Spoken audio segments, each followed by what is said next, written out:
Ek gaan vanmôre weer saam met julle kuier in die Here se woord. Ek hoop julle was julle gesig en trek al lekker aan en kry koffie. Maar ek wil saam met julle gou lees uit 1 Johannes hoofstuk 3. Een van my gunsteling verse, vers 1. Kyk watter groot liefde die Vader aan ons bewys het. Hy noem ons kinders van God en ons is dit ook. Wow, wat 'n pragtige vers.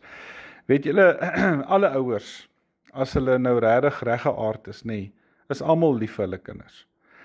Sommige ouers oorlaai hulle kinders met liefde. Hulle doen buitengewone moeite om vir hulle kinders meer te kan gee as wat hulle nodig het.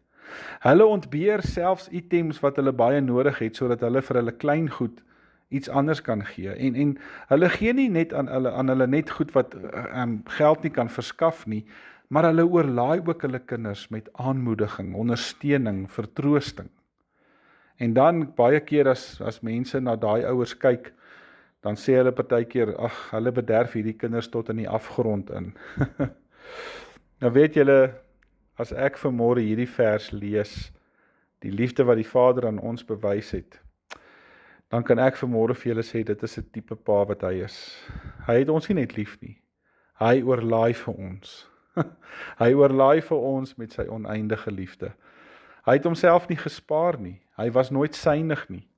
Sy liefde was nie 'n begin en stop saak, soos wat joune en myne baie keer is nie. Sy liefde is konstant, ewewigtig, wys. Dis warm. Hy het aan ons alles gegee wat ons nodig het, en dan ook nog soveel meer. Hy het nooit moeg geword om ons lief te hê nie. Nie vir een dag het hy hom van ons onttrek nie. Hy het nooit geïrriteerd geraak oor ons onophoudelike kinderagtigheid nie. Hy het altyd net vir ons die allerbeste gesoek.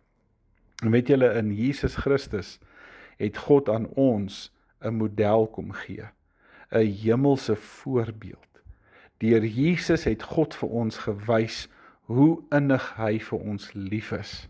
In Jesus het die ewige liefde van God mens geword, en dit is toegepas in alle omstandighede van ons aardse lewe.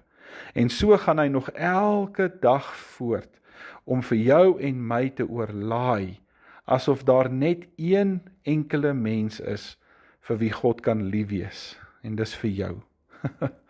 En mag jy dit vandag beleef. Kom ons maak die oë toe, dan bid ons.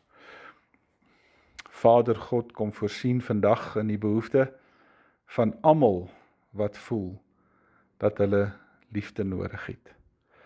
Ek kom vra dit in Jesus se wonderlike naam. Amen. Baie dankie julle. Julle moet heerlik gaan werk, en wat ook al julle vandag doen, gaan doen dit met die genade van die Here saam. Sit jou hand in syne. Môre praat ons vir die laaste keer hierdie kwartaal en die laaste keer hierdie week, maar ons praat weer dan. Totsiens.